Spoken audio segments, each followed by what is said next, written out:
YCP senior నేత మాజీ మంత్రి సీదిరి అప్పలరాజును శ్రీకాకుళం జిల్లా కాశీబుగ్గ పోలీసులు సుదీర్ఘంగా విచారించారు. నిన్న మధ్యాహ్నం పోలీస్ స్టేషన్కు హాజరైన ఆయనను దాదాపు 7 గంటల పాటు ప్రశ్నించారు. గత ఏడాది ప్రభుత్వంపై సోషల్ మీడియాలో అభ్యంతరకర వ్యాఖ్యలు చేశారన్న ఆరోపణలకు సంబంధించి ఈ విచారణ జరిగింది.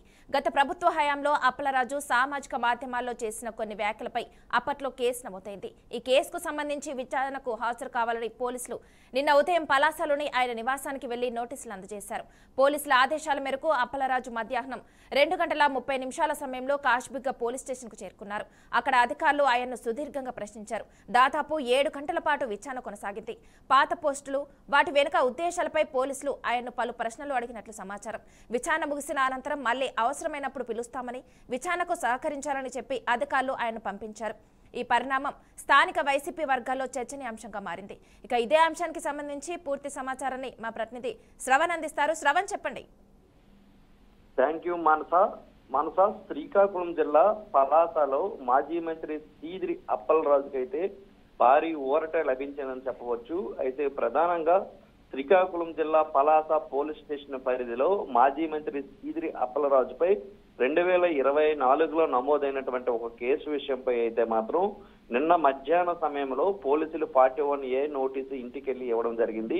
అయితే ఈ పరిస్థితుల నేపథ్యంలోనే ఇంటి దగ్గర గందరగోళ పరిస్థితులు వైసీపీ కార్యకర్తలు చేసినటువంటి పరిస్థితుల నేపథ్యంలో స్టేషన్ కి రావాలంటూ కూడా పోలీసులు హుకుం జారీ చేశారు. ఈ నేపథ్యంలోనే నేరుగా మాజీ మంత్రి సీదిరి అప్పలరాజు కాశీబుగ్గ పోలీస్ స్టేషన్ లో విచారణకు హాజరైనటువంటి పరిస్థితులు ఉన్నాయి. అయితే అక్కడ నుంచి కూడా సుదీర్ఘంగా దాదాపు 10 గంటల వరకు కూడా 10 గంటల సమయం వరకు విచారణ కొనసాగింది. దీంతో శ్రీకాకుళం జిల్లా వ్యాప్తంగా కూడా మాజీ మంత్రి సీదిరిని కూటమి ప్రభుత్వం అరెస్టు చేస్తుందన్నటువంటి వదంతులు పెద్ద ఎత్తున వ్యాపించినటువంటి పరిస్థితుల నేపథ్యంలో భారీగా కూడా వైసీపీ కార్యకర్తలు పోలీస్ స్టేషన్ వద్దకు చేరుకోవడంతో అక్కడ ఉద్రిక్త పరిస్థితులు ఏర్పడినటువంటి పరిస్థితి ఉంది. అయితే ప్రధానంగా మాజీ మంత్రి సీదిరి అప్పలరాజు విచారణకి గతంలో ఆయన చేసినటువంటి రగడ కారణం అంటూ కూడా పోలీసులు చెప్తున్నటువంటి పరిస్థితి ఉంది. అయితే బయటకు వచ్చినటువంటి మాజీ మంత్రి సీదిరి అప్పలరాజు అయితే మాత్రం కూటమి ప్రభుత్వం కక్షపూరితంగానే తనపై అక్రమ కేసులు బనాయించి ఈ విధంగా వ్యవహరిస్తుంది.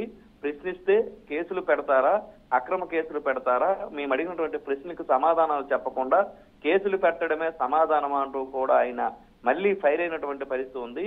అయితే ప్రధానంగా అయితే మాత్రం నోటీసు ఇచ్చిన అనంతరం విచారణకు హాజరైనటువంటి మంత్రి అప్పలరాజుని దాదాపుగా కూడా 10 గంటల సమయం పాటు కూడా పోలీస్ స్టేషన్ లోనే విచారణ పేరుతో ఉంచినటువంటి పరిస్థితుల నేపథ్యంలో అయితే మాత్రం ఒక్కసారిగా కూడా వైసీపీ శ్రేణుల్లో కలవరపాటు మొదలయ్యింది.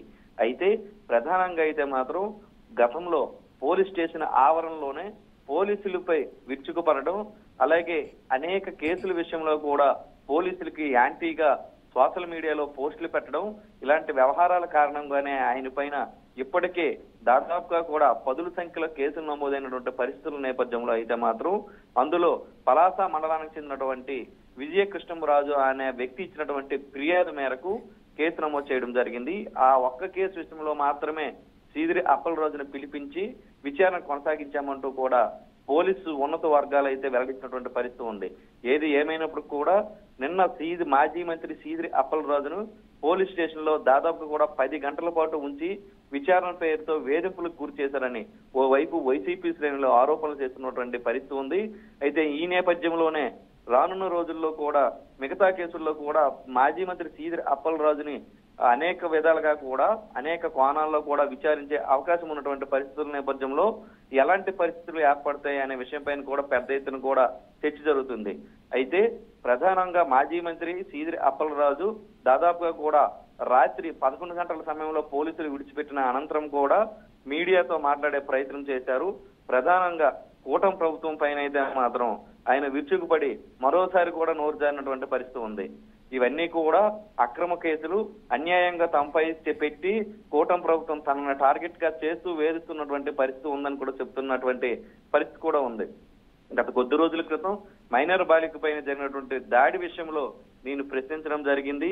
అలాగే వైసీపీ కార్యకర్తల అక్రమ అరెస్టులు చేస్తున్నట్టు ప్రశ్నించడం జరిగింది. పోలీస్ స్టేషన్ సమక్షంలోనే టీడీపీ పలాసకు చెందినటువంటి నేత స్టేషన్ లోనే దాడి చేస్తే అదే అంశాలపైన కూడా తాను ప్రశ్నించడం జరిగింది.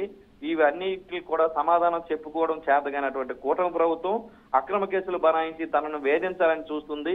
నేను అన్నిటికీ తెగించే ఉన్నాను, ఎన్ని అక్రమాలు ఎన్ని కుట్రలు చేసినా నేను తగ్గేదే లేదు అంటూ కూడా ఆయన బహిరంగంగా మరోసారి కూడా స్టేట్మెంట్ ఇచ్చినటువంటి పరిస్థితుల నేపథ్యంలో రానున్న రోజుల్లో దీని తాలూకా పరిణామాలు ఏ విధంగా మారుతాయంటూ కూడా పెద్ద ఎత్తున కూడా పలాసతో పాటు శ్రీకాకుళం జిల్లా వ్యాప్తంగా ఉన్నటువంటి వైసీపీ శ్రేణుల్లో అయితే మాత్రం ఆందోళన నెలకొన్నటువంటి పరిస్థితి ఉంది. అయితే ఈ ఘటనతో శ్రీకాకుళం జిల్లా వ్యాప్తంగా ఉన్నటువంటి వైసీపీ మరోవైపు కూటమి ప్రభుత్వం నేతల మధ్య అయితే మాత్రం మాటల యుద్ధం కొనసాగుతుందని అయితే మాత్రం చెప్పొచ్చు Manasa. Okay, thank you Shravan.